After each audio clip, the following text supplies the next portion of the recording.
They say a journey of 1,000 miles begins with one step, and this clearly defines the state of a continent called Africa. Africa has in the past given birth to sons and daughters who worked towards realizing a united and developed Africa, but they left the land before their dream was achieved. Africa has never tired from giving birth to children who carries this dream with them. One of such children is Burkina Faso's current president, Ibrahim Traoré. At the age of 34 years, he rose to power after leading a coup against the then president Damiba on 30th September 2022. Over allegations that he was unable to deal with a worsening insecurity being orchestrated by armed uprising, which was his main assignment when taking the instrument of power. Ibrahim Traoré was appointed the head of state and supreme head of the armed forces, his main aim being guaranteeing a national independence, territorial integrity, and continuity of the state. It's important to note that since 2015, Burkina Faso has been battling an escalating wave of violence attributed to rebel Islamic groups, which has claimed several lives and displaced many people. Ibrahim Traoré promised to stand by a pledge earlier given by his predecessor Damiba to ECOWAS of restoring civilian rule by June 2024. In other words, he intends to hand over power to a democratically elected president by July 2024 after restoring civilian peace. Under his leadership, Burkina Faso has experienced new historical moves, including having ties to new international partners such as Russia and army reforms, among others. Through his speeches, he has encouraged Africans, both leaders and the young generation, to fight against exploitation by the West and ensure a united and developed Africa. In him, people have seen a return of a leader and a son called Thomas Sankara, who Africa lost some years back. There are a number of things Ibrahim Traoré and the late Thomas Sankara share in common. Before we give you a clear picture of who Ibrahim Traoré is and why he is being likened to the late African icon Thomas Sankara, let us make you understand the uniqueness of a country called Burkina Faso that has given Africa all these leaders.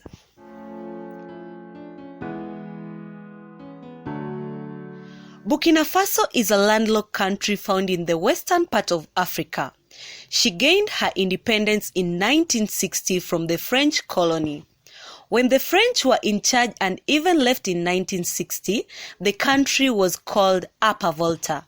The founding president Maurice was ousted from power in 1966 after a successful coup led by Lieutenant Colonel Lamizana.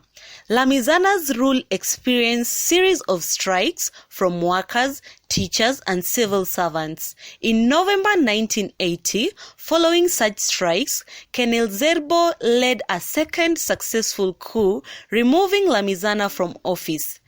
Colonel Zerbo only led for 2 years since in 1982, non-commissioned army officers rebelled against his rule and installed Major Jean-Baptiste as the president.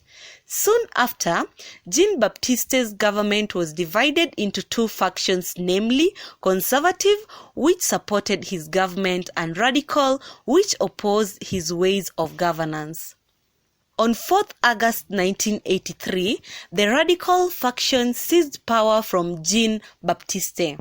They formed a National Revolutionary Council led by Captain Thomas Sankara, who then became the head of state.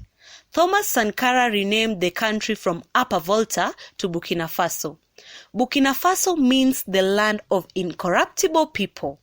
He ordered all the government officials, including himself, to open their bank accounts to public scrutiny.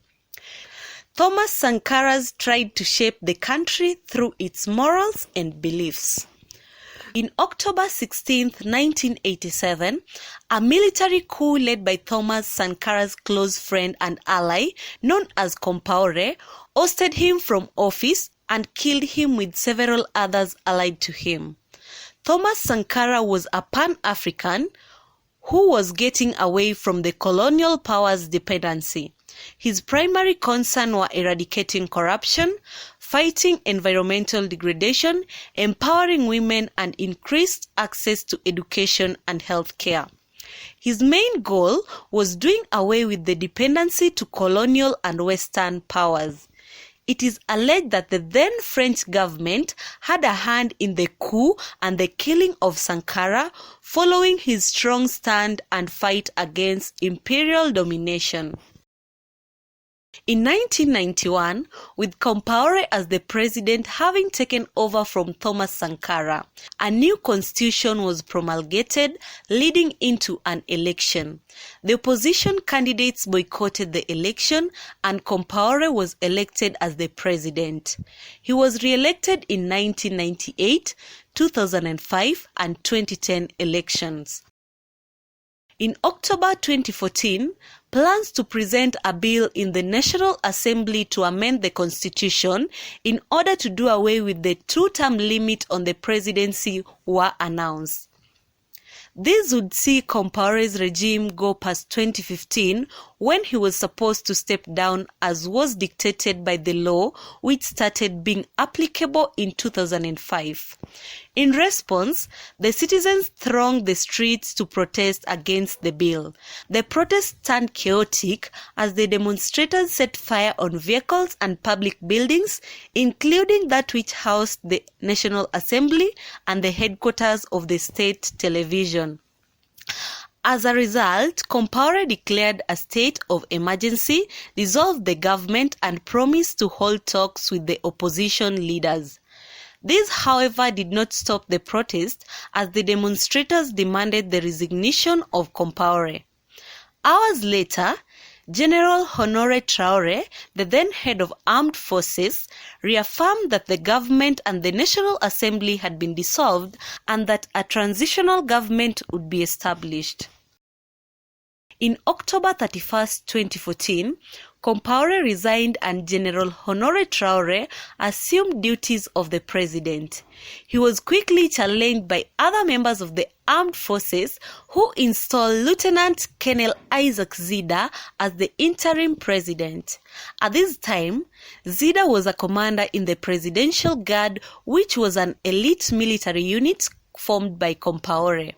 Because of pressure, Zida agreed to hand over power to a civilian traditional team within 2 weeks. He handed over power to Michael Kafando, who was named the interim president and was sworn in on November 18th. General elections to form a new government was scheduled for October 11th, 2015. Due to several reasons, the elections were postponed to November 29th, 2015. The election was contested by 14 candidates.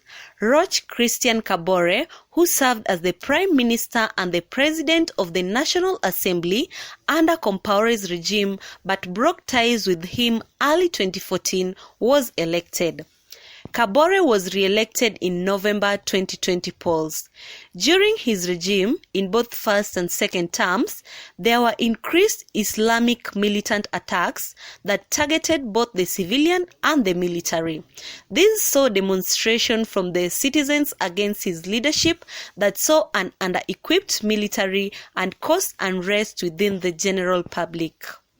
On January 23, 2022, Lieutenant Colonel Paul Henry Damiba led a successful coup, removing Kabore from power. When taking the oath of office, Damiba promised to end the insecurities that defeated his predecessor.